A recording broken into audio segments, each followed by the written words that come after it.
Hello, I'm Paul Laughlin, Managing Director of the Laughlin Consultancy, focusing on supporting customer insight and the use of behavioural economics. Behavioural economics is a topic that has received a lot of attention over recent years. For financial services companies, this is especially true since the creation of the Financial Conduct Authority, and comments made by Martin Wheatley, their CEO. In this talk, I will explain what behavioural economics is and why it should matter to insurers. I'll also suggest some ways to get started on putting this theory into practice. But first, let's have a short thought experiment. Consider this choice for a moment. Would you rather have a 50% chance of gaining £1,000 and a 50% chance of gaining nothing, or would you rather gain £500 for certain? Okay, if you've got an answer in your head for that one, let's try one more. Would you rather have a 50% chance of losing £1,000 and a 50% chance of losing nothing, or would you rather lose £500 for certain? Got an answer for that one too? Okay, assuming you're like most people, for the first question you preferred the certainty of gaining £500.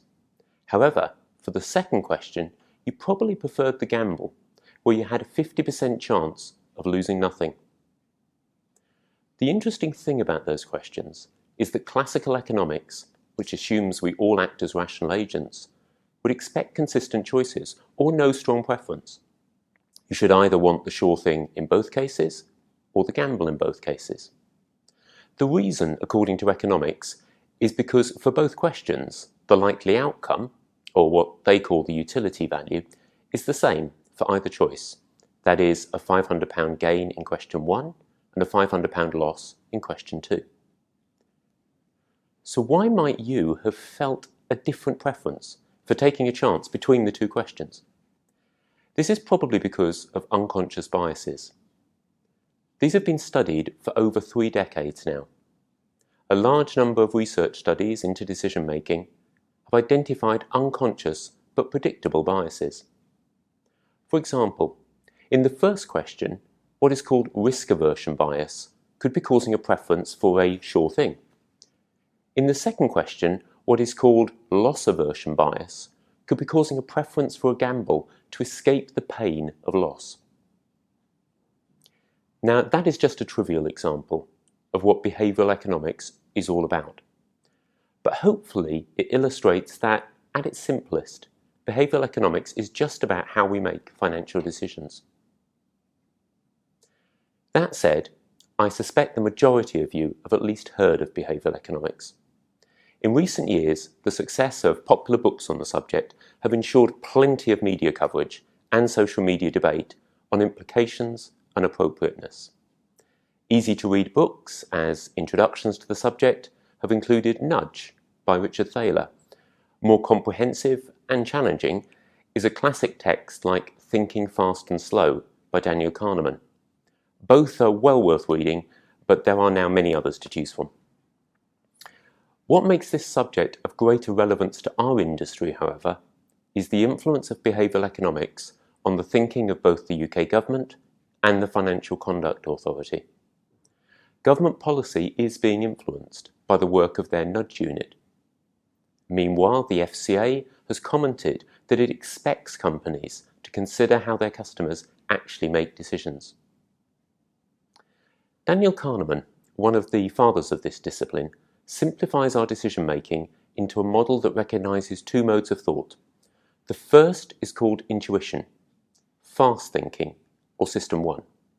The second is slow thinking, reasoning, or system 2. He explains that we have evolved effortlessly to use intuition to provide impressions, quick judgments that enable us to perform complex tasks, like recognising faces, and to simplify complex questions to easier ones so that we can answer them rapidly and, frankly, survive. Unlike this, reasoning, he explains, requires conscious effort to think slowly, deliberately, and more statistically accurately about problems, ones that have been recognised as requiring that effort. In fact, scans of the human brain during System 1 and System 2 thinking do show the different oxygen required, making visible the greater effort required by reasoning compared to intuition. It is fascinating to see the brain lit up like a Christmas tree to expend all that effort for reasoning, and it helps explain why we use intuition whenever possible. So what exactly does behavioural economics teach us with regard to how people make decisions? As is often the case with a popular subject, there are numerous experts published in this area, each with their own approach. Different academics categorise those unconscious biases in different ways and using slightly different language. However, for insurance, I believe the categorisation proposed by the FCA is a good place to start. In their first occasional paper on the subject, they proposed the following list of 10 behavioural biases. The first 3, biases listed by the FCA, cover our personal preferences. The first is called present bias. This is an overvaluing of the present compared to the future. This might be manifest in choices that look like immediate gratification or in ones that look like procrastination. One example is where customers will show a clear preference for £500 cash now rather than £20 cash per month for a year. You can also see it in the popularity of the buy now pay later schemes, which can encourage customers to defer worrying about their ability to pay. An insurance example might be customers only considering premium costs now, not a full comparison of the cover provided for the future. The second bias listed by the FCA is reference dependence and loss aversion. We've already seen loss aversion at work in the thought experiment at the start of this talk. Reference dependence is assessing gains or losses in comparison to a subjective reference point. Retailers use this a lot. I'm sure you've experienced supermarket product pricing manipulated to make a relatively expensive choice look more mid-market in comparison to higher dummy prices. For an insurance example, one might see different decisions made by customers who simply see the costs of monthly or annual premiums on a renewal letter, as opposed to those seeing a comparison to last year's premium as well. The third bias they list is regret and other emotions. Here we're dealing with irrational actions to avoid experiencing such negative emotions in future. This might involve procrastinating on important decisions, like being checked out by a doctor, or willingness to pay for products that avoid decision making, like premium products, promising to cover everything you need. Another worrying example for insurers is consumers' unwillingness to engage with the need for life insurance because of their discomfort with imagining the death of a loved one. The next 3 biases listed by the FCA cover our beliefs, especially about the future. The fourth bias on the FCA's list is overconfidence. That is, overconfidence about the likelihood of future events, our abilities, or post-rationalising past events with the benefit of hindsight. For instance, the belief of almost all car drivers that they are above average in their ability. Another example is what's called the planning fallacy, where most people consistently underestimate how long it will take them to get something done. Within insurance customers, we can see this bias at work in consistent underestimating of cover needed or assuming an ability to self-insure or financially cope without protection. The fifth bias is over-extrapolation. Here we are dealing with making predictions on the basis of too few data points. A classic example is in the behaviour of most investors. Most people will underestimate the level of uncertainty and buy or sell shares on the basis of insufficient data to make a robust forecast. One could say that the same behaviour is also exhibited in consumers' use of insurance comparison sites. Undue importance can be given to simply the cheapest price or known brands in order to shortcut decision making, rather than a rational comparison of cover service, recommendations, etc. The sixth bias listed by the FCA is projection bias. This is the expectation that your current feelings, attitudes and preferences will continue into the future. So you underestimate the potential for change. A classic example of this is the effect of the weather on sales of houses and cars. The feel of a house or the looks of a car on a sunny day is projected into the future and sold without sufficient investigation, leading to higher sales on sunny days. You can also see the same when hungry people go shopping. But an insurance example could be seen in the low engagement of the working population with critical illness cover or health insurance due to a projection of current good health into the future. So, after 3 biases related to preferences and 3 related to beliefs, the last 4 biases identified by the FCA concern other aspects of our decision making. The 7th bias they identify is called mental accounting and narrow framing. This is the behaviour whereby people treat money or assets differently according to the purpose assigned to them and consider such decisions in isolation rather than the overall impact. For instance, people not paying off debts but putting funds into savings accounts with lower interest rates. An insurance example is perhaps the estimates made of sum insured, which are more driven by impact on regular premium and the budget they have allocated to that, rather than considering purchases made and the actual value of their possessions. The 8th bias, or collection of biases, is framing, salience, and limited attention. This means the behaviour of reacting differently to essentially the same choice because it's presented differently, partly due to limited attention to all but the most salient points.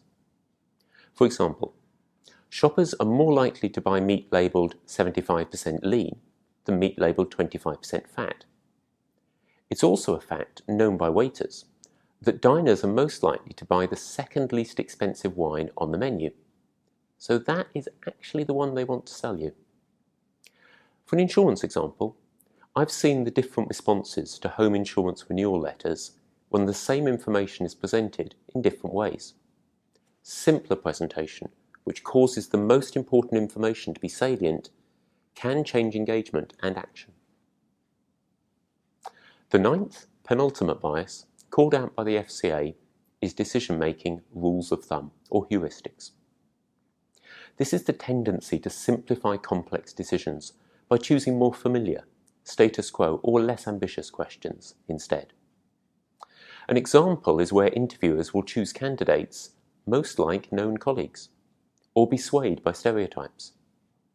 Another would be shoppers, in supermarkets crowded with choice, choosing familiar brands or packaging.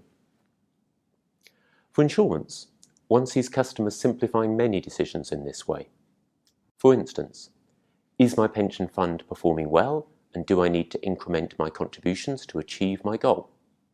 Can be simplified to, is anything wrong, and do they say I have to do anything now?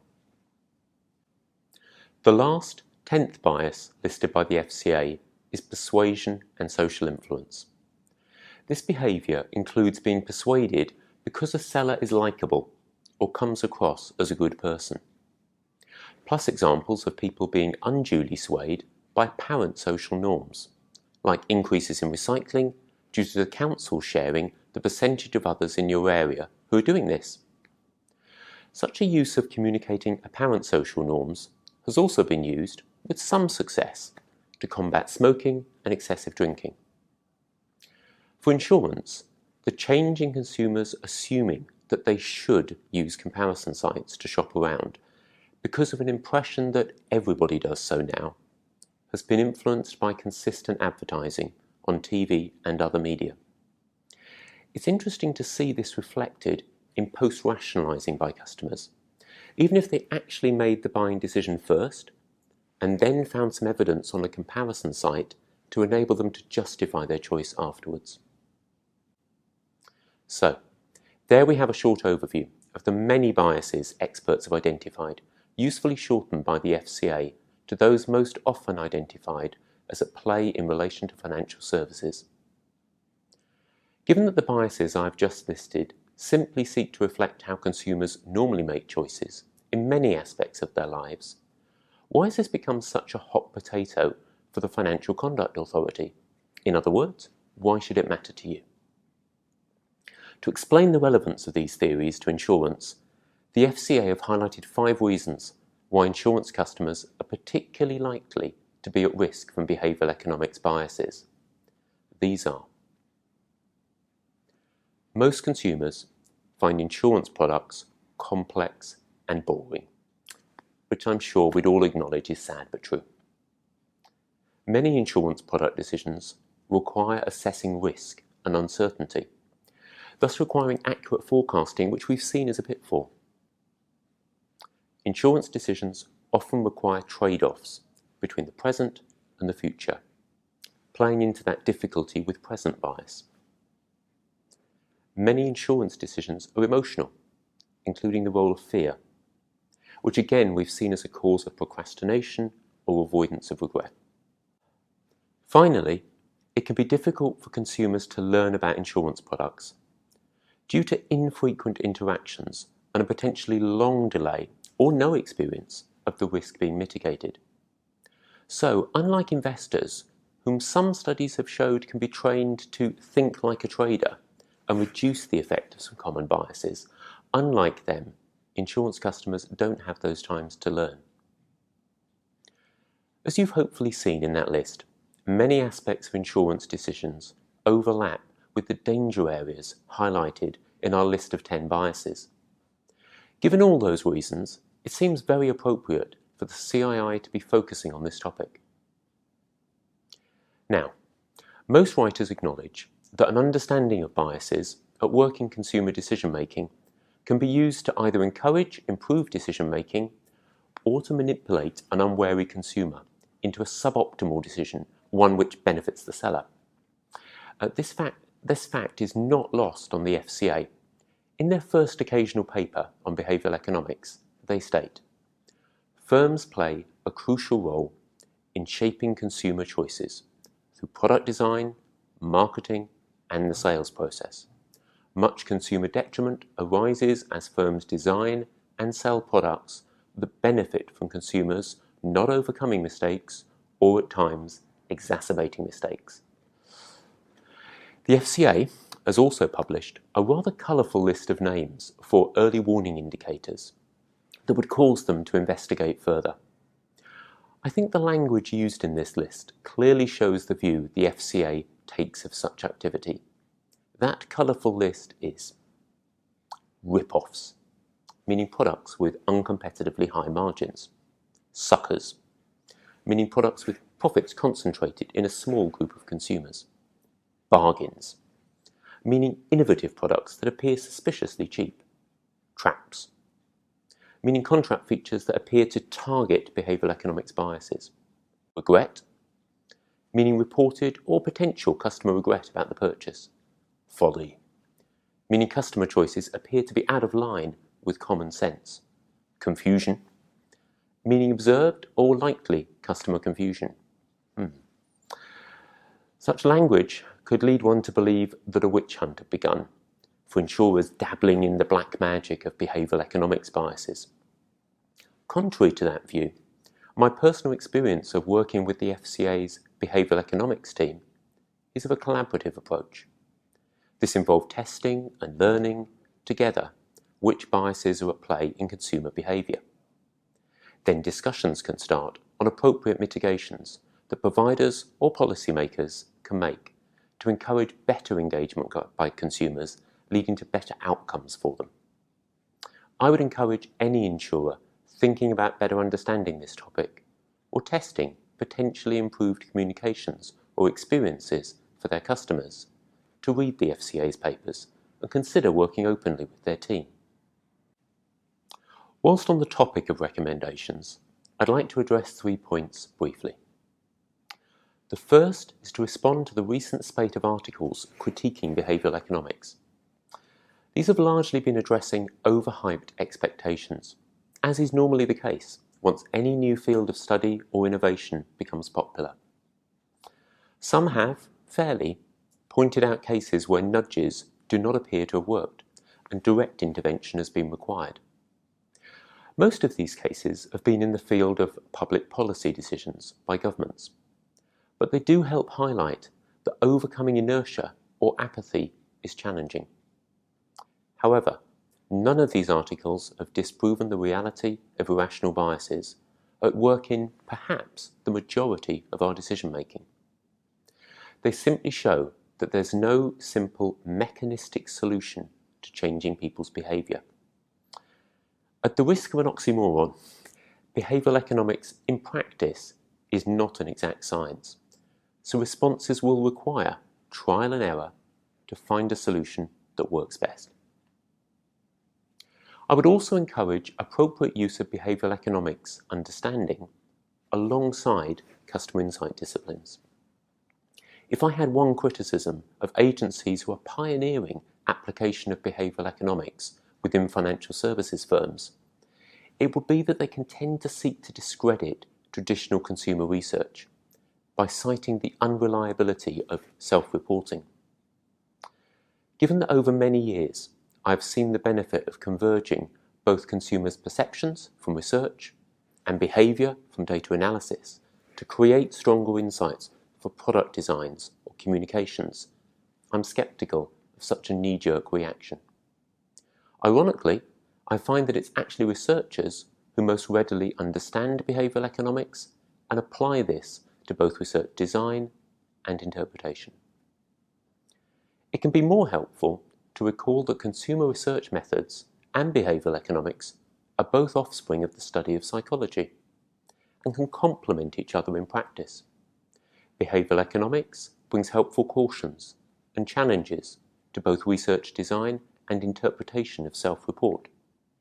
Primary research can remind the analyst of the perceived reality for the consumer, even if their behaviour indicates biases at play in their decision-making. My experience tells me that the biggest benefits come from using research findings interpreted by considering biases that could be at work to develop clearer hypotheses for quantitative testing.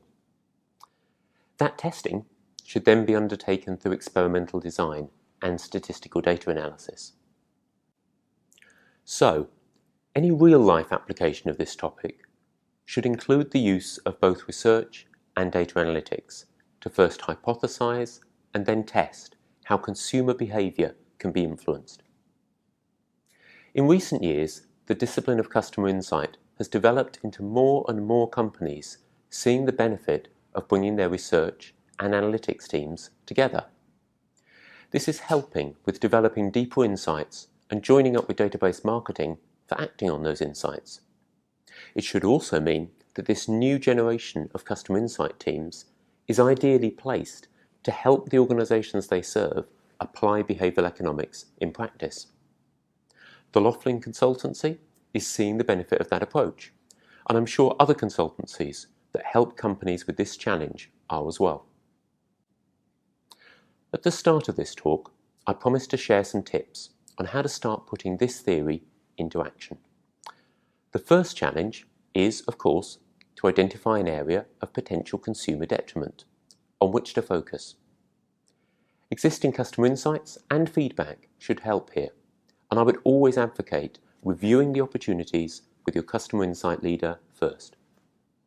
It may also be worth reflecting on the list of 10 biases I shared earlier, or even the FCA's colourful list of early warning signs, to spot potential problem areas for your business. Once you have a product selected, I recommend using the work your company should have undertaken for conduct risk reporting to test actual behaviour against the consumer need the product is meant to meet. What I mean here is, having identified a consumer need for a product, you should be able to identify the rational behaviour that consumers should then be exhibiting in their use of that product. For instance, pension customers should be reading their annual statement, ensuring the performance is acceptable, and reviewing whether they need to increment their contributions. Another example would be home insurance renewal letters. Here, customers should be checking the key details, ensuring the cover meets their needs, and that the price is competitive. Now, having a rational behavioural hypothesis, you can then check with your customer insight or analytics team to see what behaviour those customers actually exhibit. For instance, you might see low levels of engagement with key communications and lower than expected interaction, change, or switching as a result. If this is the case, then you can move on to hypothesizing which biases may be at play in customers not acting rationally. One can often hypothesize several, but once again, customer insight should be able to help you narrow the list after starting with the 10 possibilities listed earlier. One example of an existing research technique that can help here is eye tracking research. To understand how customers may be responding to a certain stimuli in a communication, for example a renewal letter, eye tracking tests can show which parts are actually read. This method can also identify parts of the communication that are hard for a customer to understand or require multiple rescanning by their eyes. It can come as quite a shock to find that an effective-looking letter does not actually prompt customers to spend sufficient time looking at the most important facts or actions required. Given the bias of framing, salience, and limited attention, one can see already the potential for evidence that a behavioural economics bias needs to be addressed. Once you have a honed list of potential biases that may be at play, the next step is to design mitigations. This can involve product or service changes, but in the majority of cases, it requires testing improved communications. Here I recommend including stakeholders from across your business. Sales, marketing, and service colleagues can all help shed light on customer pitfalls that they have seen in real-life interactions and ways of simplifying language to address the issue. But your maxim should be less is more. Then, once research skills have helped hone potential mitigations, these need to be tested in behavioural experiments. Although ideally this will include live trials on sufficient scale to give statistically significant results, progress can be made before then. Quantitative research methods, for instance online simulations with large panels, can be used first to narrow down a champion for live testing. An important distinction with some traditional quantitative research is that this kind of online testing should not require consumers to choose between options or to self-report on preferences. Rather, each participant experiences only one communication, and the simulation helps show the actions that they take as a result. As with all uses of the experimental method, this requires trial and error, test and learn. It will be important to protect any pilot from early knee-jerk reactions if one tested improvement fails or no statistically significant results are proven in a first execution. When working to help mitigate people's internal biases or learned behaviour, you are unlikely to quickly find the silver bullet or get it right first time. Celebrate the learning gained from each experiment and act on the feedback loops from every test to continue to refine both hypotheses and more effective mitigations. From my own experience, I can say that the results can be worthwhile, as you end up with both a better understanding of your customers' decision-making and communications which work better for them. Surely, that is a goal worthy of the aspirations to professional conduct and best practice which underpin the CII. So, in summary, despite the growing voices now critiquing behavioural economics, I would encourage active engagement with this understanding by insurers.